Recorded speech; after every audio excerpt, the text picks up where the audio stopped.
Hey, welcome back to another After Hours. And for the past week, I've been doing a lot of deconstructing, and I was thinking about that word and how in today's society it's predominantly used in a positive sense. A lot of times you hear about people talking about, deconstructing the patriarchy or, deconstructing this or deconstructing that. And as I was deconstructing this fence, it dawned upon me, because I'm actually deconstructing it with the purpose of putting it back together. I'm planing down all the boards and basically rebuilding it uh, properly, I should say. So as I was deconstructing this thing, it dawned upon me how much easier it is to deconstruct something. Even if your purpose is to put it back together, it's still quite a bit easier to take something apart than it is to make something, or even to put something back together. When you're deconstructing, you kind of can be a bit careless. You can drop a piece of wood here, you can kind of hammer stuff out, you can kind of break things, and obviously in my case I was trying to be pretty careful, so I was trying not to break something. But if you're just deconstructing, a lot of times demolition sounds harsher, but deconstructing sounds like you're putting thought into it. But really the process of deconstructing, whether we're talking about social issues or whether we're talking about something physical such as a fence or a car, have you ever fixed or been working on your car and you take a bunch of stuff apart, and then before you know it, you're looking at all these pieces and you're like, wait, did this bolt go here or did that bolt go there, because they're different lengths? And then you have leftover pieces and you're like, oh, I wish I would have taken a picture or drew a little diagram on how to put this thing back together. Taking apart something is always going to be easier than putting it back together or creating something new.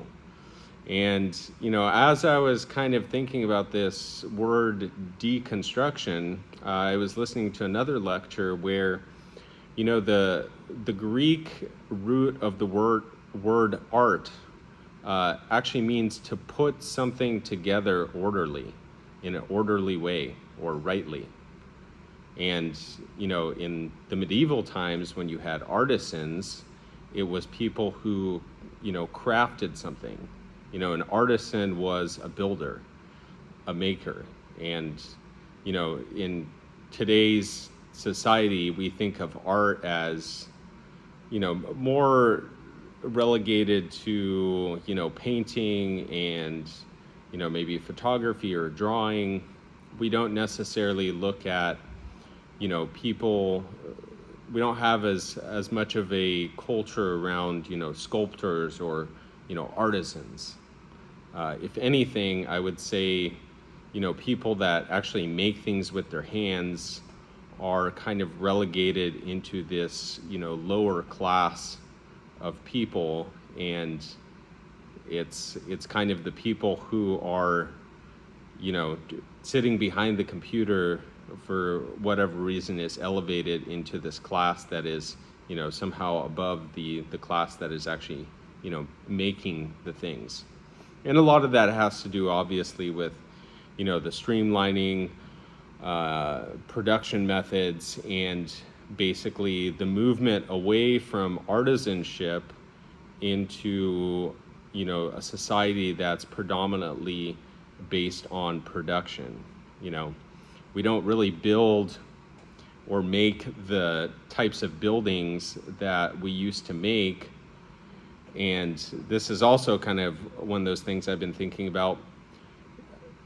because the primary factor for most projects is first and foremost budget. So, if you've been in a food for less, like what is a food for less? A food for less is just, a giant box. The ceiling is never finished on the inside. You can see the exposed ductwork and basically like all the insides of the building. It's just a box, and it's a purely utilitarian building. Like that project is a utilitarian project. Whereas, maybe a project that was undertaken in medieval times, they were building it with the purpose of, in 300 years, this thing should still be standing and people should come here to look at this thing in awe and wonder. In 80 years, that food for less is probably going to be, demolished and rebuilt again, or it's not going to be a place where no one comes there, to look in awe at the craftsmanship, because it's a utilitarian project by design. And so, anyway, where I was going with this is the idea of an artist now is more closely associated with someone who is involved in, questioning the system, or, deconstructing.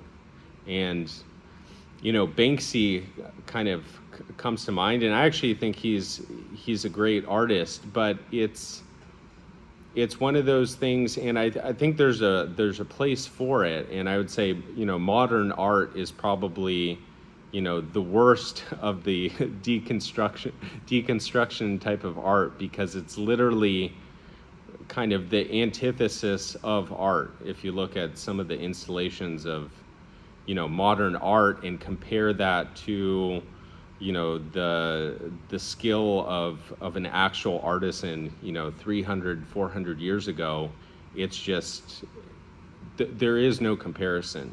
I was taking a tour of Hearst Castle, and I've been there multiple times, but several months ago, and just walking through all the rooms, and it just blows your mind as to how much human effort, thought, craftsmanship, and hours went into every single artifact that is, preserved at that place. And that's just one site. A lot of those artifacts, monuments, sculptures, were all transported from Europe. But it just goes to show the importance of, putting something together properly, and how much, and how that was really seen as something to be taken seriously. And also the idea that, if you were going to embark into a craft, there was this learning. Like, you weren't going to come into it and say, I'm an artisan and I'm going to express, my ideas on how, I think this should be done. No, you take an apprenticeship. And even the words that we have now, for the trades, apprentice, journeyman, master craftsman, those are all actually terms from the medieval times. And there was this, long road to becoming that master craftsman. And you understood that your role was not to, recreate and, deconstruct as an artisan. Your role was to, gather information and build your skills, learn humbly, and then only after a certain amount of time could you start, producing your own works. And obviously, it's like when you're learning a craft, for instance, like I do woodworking, the amount of things you can build is almost infinite. But the methods in which you use to build them are kind of finite. And it's it's really refining those basics. You know,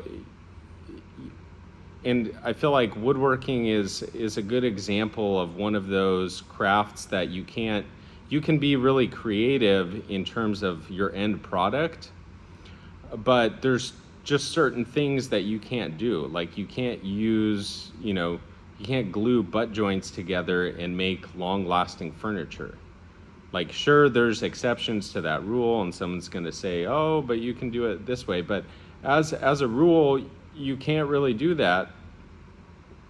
And there's really good reason why, because your furniture will fall apart if you do it that way, And there's kind of, now in the days of, modern production, we have, the IKEA and the Wayfair and all this stuff, and they kind of, like mimic the old craftsmanship. So everything, it looks really nice, but you just can't move it too much, and you can't be too rough with it, because everything's going to fall apart.